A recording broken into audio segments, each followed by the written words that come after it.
আর সেই ওষুধটা অন্য জায়গা থেকে আনার জন্য আমি মোটর সাইকেলে করে যাচ্ছিলাম। হ্যাঁ বলছি, সেদিন আমি মোটর সাইকেলটা খুবই জোরে চালাচ্ছিলাম।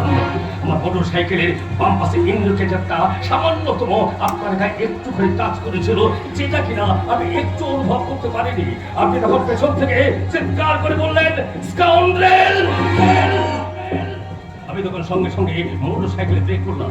আপনি আপনার বান্ধবীদের সঙ্গে নিয়ে ছুটে এলেন আমার কাছে। আমি মোটর সাইকেল থেকে নেমে আপনাদের কাছে হাত জোড় করে ক্ষমা চেয়েছিলাম, আর আমার বাবার অসুস্থতার সমস্ত ঘটনা আমি বলেছিলাম। কিন্তু আপনি আমার কোনো কথা শুনতে চাননি। সেদিন টেনে কষে আমার গায়ে মারলেন একটা চড়, আর বললেন, আমার মতো সুন্দরীকে টাচ করার সাহস হয় কি করে আপনার? এই বৃষ্টি দেবী, সেদিন ঠিক এই কথাটাই আপনি আমাকে বলেছিলেন, তাই না?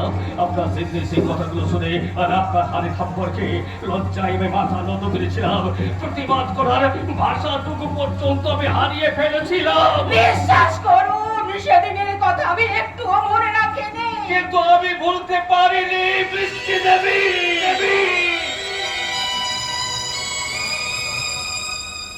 কেন জানেন? সেদিন সবাই মতো ওষুধটা পৌঁছে দিতে না পারার কারণে আমি আমার বাবাকে বাঁচাতে পারিনি বৃষ্টি দেবী। যদি সময় মতো আমি ওষুধটা পৌঁছে দিতে পারতাম, তাহলে নিশ্চয়ই আমি আমার বাবাকে বাঁচাতে পারতাম। শুধুমাত্র আপনার জন্য সেটা আমি করতে পারিনি। এই বাবার সে অসহায় মুখটা যখনই আমার মনে পড়তো, তখনই চোখের সামনে ভেসে উঠতো সেদিনের সেই দৃশ্যটা। আর আপনার কথাগুলো মনে হলে আমার সারা শরীর কেমন যেন জ্বালা করতো, জ্বালা।